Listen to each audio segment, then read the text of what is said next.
여러분 안녕하십니까. 혹시 놀라셨는지요?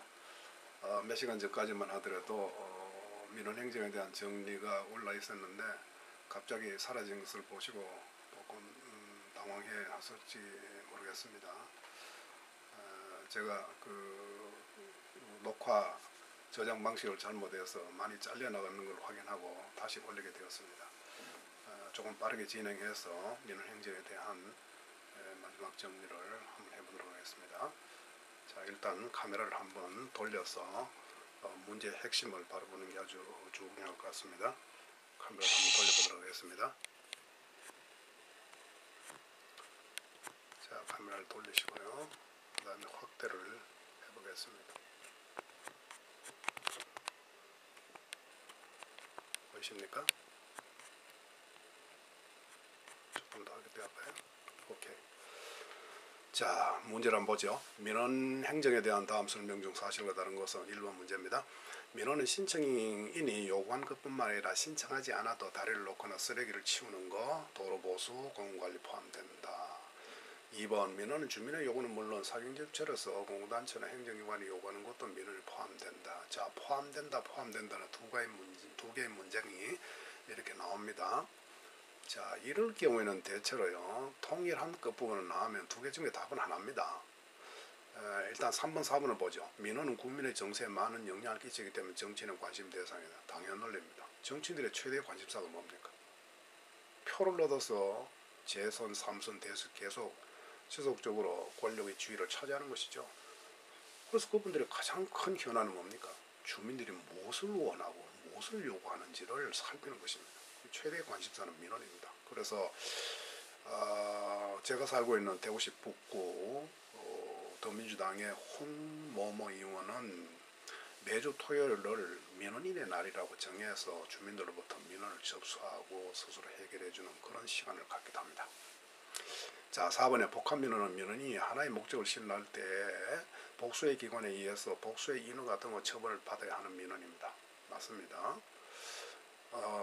이게 다수인 관련 민원과는 좀 구분 지어야 합니다. 왜냐하면 다수인 관련 민원은 5세대, 적어도 5명 정도 이상의 연대 서명으로 요구를 하는 민원은 다수인 관련 민원입니다. 그럼 복합 민원은 민원인이 목적은 하나입니다. 예컨대 뭐 특정 지역에 묶여있던 땅을 풀어서 규제를 해제해서 자신이 원하는 집을 짓는다라고 할 때 이 기관에서 허가받고 이 기관에서 인가받고 하는 복수의 기관에 가서 인허가를 받아야 처분되는 또 행위할 수 있는 그런 민원은 복합민원이라고 하죠. 그럼 3, 4번은 맞죠?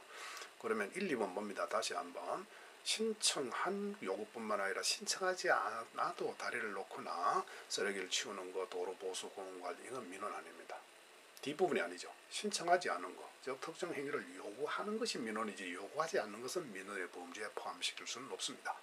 두 번째, 민원은 주민의 요구는 물론 사경제처로서의 공공단체나 행정기관이 요구하는 건 민원이 포함된다 되는데요.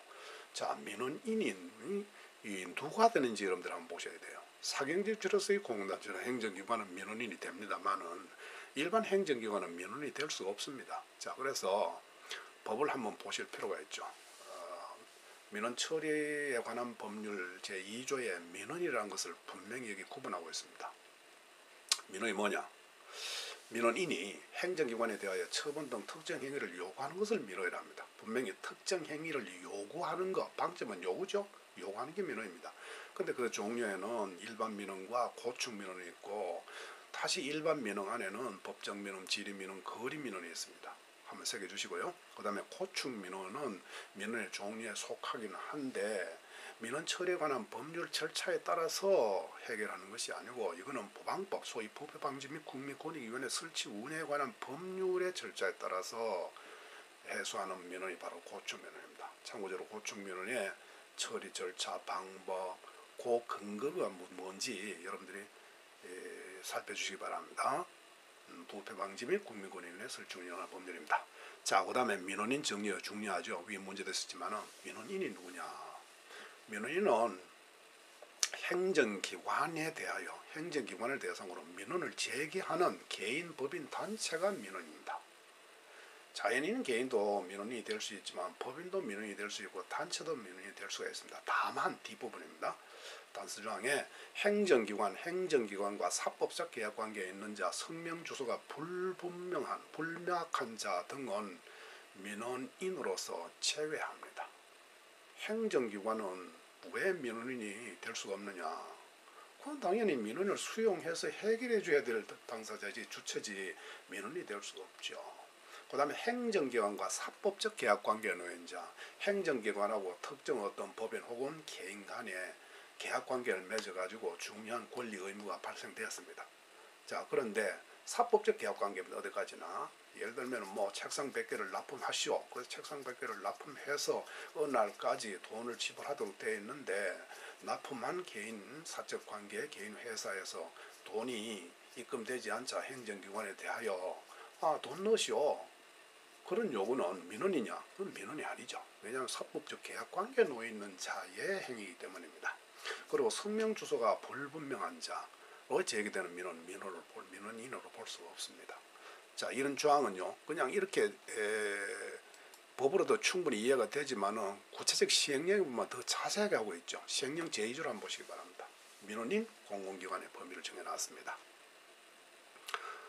그래서 여기 여러분들이 보시면 민원 처리에 관한 법률 제2조 제2호 단서에서 행정기관이라고 할 때는요, 사경제 주체로서 제기하는 행정기관은 제외한 것이 행정기관입니다. 그래서 사경제 주체로서 제기하는 이런 경우에는 그거는 민원인이 될 수가 있는 겁니다. 그래서 그 밑에 여러분들에게 구체적 설명이 나와 있죠. 이 밑에 박스 한번 보시기 바랍니다. 행정기관의 처분 등 특정 행위를 요구하는 행정기관이라고 해놔놓고 요구는 바로 민원 처리에 관한 법률 단서에서 규정하고 있는 행정기관, 행정과 사법적 계약관계, 성명주소 이렇게 이런 분들은 민원이 될 수 없다고 그랬잖아요. 그런데 거기에 갈로를 가만히 보시면 행정기관이 사경제 주체로서 요구하는 경우는 제외한다라는 말은요. 사경제 주체로서 요구하는 행위의 행정기관은 민원인이 된다는 것입니다. 민원인이 될 수 있다는 것이죠. 그리고 또 한 번 강조하지만 행정기관과 사법적 계약관계에 있는 자로서 계약관계와 직접 관련하여 행정기관에 이거 해주세요. 특정 행위를 요구하는 거 그거는 민원이 될 수가 없다라는 이야기입니다. 그것을 이제 분명히 해서 여러분들 1번을 다시 한번 확인을 잘 해주기를 바랍니다. 어딘가요? 2번입니다. 민원은 주민의 요구는 물론 사경주체로서 공공단체나 행정기관이 요구하는 것도 민원에 포함이 됩니다. 사경제 주체로서 요구는 그거는 민원에 포함이 되는 겁니다. 그렇게 이제 이해를 한다면 이 문제는 충분히 숙제해설이라고 생각합니다. 자, 더불어서 알아야 될 내용이 있습니다. 민원의 유형 중에 뭐가 있느냐? 복합민원이 있고 다수인 관련이 있다. 아까 말씀드린 복합민원은 민원의 목적은 하나인데 여러 기관을 들락거리면서 인가 허가 승인 추천 협의 확인 등을 받아야 되는 그런 법으로 정한 민원을 복합민원이라고 합니다. 그럼 다수인 관련 민원은 5세대 이상의 공통적 이해관계가 되어 있고 5명 이상의 연대 서명으로 제출하는 민원은 다수인 관련 민원이다. 이렇게 분명히 규정이 되고 있죠. 자, 여기까지 하면 민원에 관한 대충의 정리가 되었습니다. 이제 나머지는 문제를 빠른 속도로 한번 풀어보죠. 민원에 대한 설명으로 옳지 않는 것은 이거는 2016년도 근래 사회복지국으로 문제 나온 겁니다. 복합민원은 5세대 이상의 공동이해와 관련해 5명 이상의 연명으로 제출하는 민원이다. 틀렸죠. 복합민원하고 다수인 관련 민원을 혼돈하시면 안 됩니다. 5명 이상의 연서로 제출하는 민원은 그거는 다수인 관련 민원이지 복합민원이 아니기 때문입니다.